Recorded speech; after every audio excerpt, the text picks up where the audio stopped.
তো hello guys, welcome to new my blog. আজকে দেখতে পাচ্ছ আমি এসেছি আমাদের ভুঁইয়ে। তো আজকে আপনাদেরকে আমি দেখাবো যে আমরা কি আমাদের ভুঁইয়ে লাগাচ্ছি। তো তোমরা দেখতে পাচ্ছ, এখানেই দেখতে পাচ্ছ, এটা হচ্ছে আমাদের ভুঁই। এখানে আমরা ধান লাগাচ্ছি। দেখতে পাচ্ছ ধানগুলো অনেক বড় হয়ে গেছে, আর 15-20 দিনের মধ্যে ধানগুলো ফুটে যাবে। তারপরে আর 15 দিন পরে তখন কাটা হবে। তো বন্ধুরা দেখতে পাচ্ছ, আপনাদেরকে আমি বলেছিলাম এর আগে যে আমরা কি সরষা লাগিয়ে আমরা ধান লাগাবো। তো এই তো দেখতে পাচ্ছ আমরা ধান লাগিয়ে দিয়েছি আপাতত এখন। তো দেখতে পাচ্ছ বন্ধুরা, আমরা ধান লাগিয়ে দিয়েছি। আকাশটা দেখতে পাচ্ছ মেঘলা মেঘলা হয়ে আছে। জানি না আজকে, এখন মোটামুটি বাজছে 7টা। তোমার সকাল সকাল আসলাম বুঝে, দেখতে পাচ্ছ মেঘলা মেঘলা আকাশটা দেখো, মানে ক্লিয়ার নাই, কেউ খুব ঝাপসা মেঘে মেঘে আবহাওয়া আছে। তো দেখতে পাচ্ছ তোমরা, আমি আসলাম আজকে অনেক দিন পরে। মোটামুটি তোমার 1.5 মাস হয়ে গেল এই ধান লাগা, মানে 35 দিন মতন হয়ে গেল ধান লাগা। তার মধ্যে ধান এত বড় বড় হয়ে গেছে, মানে তিন মাস লাগবে। 3 মাসের মধ্যে মধ্যে কী হবে, ধান একদম কমপ্লিট হয়ে যাবে। তো আমাদের ধানে একদিন প্রবলেম আছে বন্ধুরা, দেখতে পাচ্ছ ধানটা লেভেল নাই, উঁচা নিচা হয়ে আছে। প্লাস ধানটা মানে কন্ডিশন খারাপ হয়ে আছে। ধানে আপাতত আপনার কি পোকা লেগে গেছে, মানে স্প্রে করতে হবে। স্প্রে না করলে ধানটা তোমার কি হবে, ভালো হবে না। পোকাতে এই দেখতে পাচ্ছি এই পাতাগুলো, এই দেখতে পাচ্ছি এখানে পোকা বসে আছে। তোমার এই পাতাগুলো খেয়ে নিচ্ছে পোকাতে, তো স্প্রে করতে হবে। তো আজকে আকাশের অবস্থা খুব একটা ভালো না, ওর জন্য আমি আজকে স্প্রে করব না, কালকে আপাতত করব অবশ্যই। দেখতে পাচ্ছ কিষানের মানে অনেক কষ্ট ভাই, কি করব বলো। পেটের জন্য মানে লাগাতে হচ্ছে, না লাগালে হবে না। চাউল কিনে তো ভাত খাওয়া যাবে না, চাউলের দাম অনেক।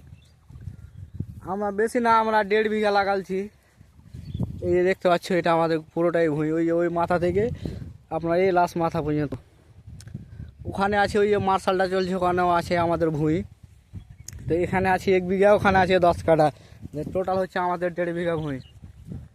আপনাদেরকে এর আগে বলেছিলাম আমরা যে আমাদের সরষা ছিল, সরষা উঠিয়ে আমরা ধান লাগাবো। তো এই যে দেখতে পাচ্ছ আমরা ধান লাগিয়ে দিয়েছি এখন আপাতত। ধান হয়ে গেলে 1 মাস মতন এই ভুঁইটা ফাঁকা থাকবে, 1.5 মাস। তারপরে আমরা আবার ধান চাষ করবো এখানে। ধান লাগিয়ে আবার আমরা এখনও ওখানে লাগাবো, তোমার সরষা লাগাবো। মানে এই প্রক্রিয়াটা মানে চলতেই থাকবে, মানে শেষ হবে না। এই দেখতে পাচ্ছ দাদা ধান লাগায়নি, আমার পাশে দেখতে পাচ্ছি এখানে এখানে ওরা না ভুট্টা চাষ করেছে। ভুট্টাও আছে আমাদের এখানে, এমন লাগে ভুট্টা না। ওই যে ওখানে দেখতে পাচ্ছি, ওখানে আমাদের টাওয়ার, এটা হচ্ছে জিও টাওয়ার আমাদের। দেখো মাঠটা কত বড় আমাদের এখানে। মাঠটা দেখলে আপনার মাথা খারাপ হয়ে যাবে। মাঠটা দেখতে পাচ্ছেন কত বড়, অনেক বড় মাঠ। এখানে দেখতে পাচ্ছ পুরোটাই তোমার সবুজ সবুজ দেখাচ্ছে, গ্রিন গ্রিন দেখাচ্ছে, খালি ধান। আর এখন ধান লাগা আছে, আর প্লাস ভুট্টা। এই যে এই ফাঁকা জায়গাগুলো দেখছো, ওখানে মানে পাট লাগানো আছে। খুব বেশি মানুষ পাট লাগাচ্ছে না, কেন পাটে কষ্ট বেশি, তার জন্য পাট লাগাচ্ছে না। ভিতর থেকে পাট নিয়ে যেতে বাইরে অনেক কষ্ট হবে, তার জন্য বাইরে বাইরে লাগাচ্ছে রাস্তার কোলে, যেন পাটটা নিয়ে যেতে পারে তাড়াতাড়ি। তো কী বলবো বন্ধুরা, কেমন হয়েছে বলো। ভালো লাগলে লাইক অ্যান্ড সাবস্ক্রাইব করে দিবা। আমার ভিডিওটা আমি ইউটিউবে আপলোড করব, আর যদি পারি তো আমি ফেসবুকেও দিব অবশ্যই। তো ভালো থাকেন, সুস্থ থাকেন। এই দেখতে পাচ্ছেন এখানে লাগা আছে তোমার ভুট্টো। তবে এখন বাড়ি চলে যাচ্ছি, আসলাম আমি স্প্রে করার জন্য। তো দেখছি যে আকাশের অবস্থা ভালো না।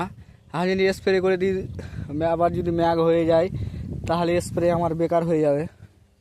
এই যে আমাদের ভুঁই, এটা শেষ প্রান্ত আপনারা দেখতে পাচ্ছেন, এই দেখেন।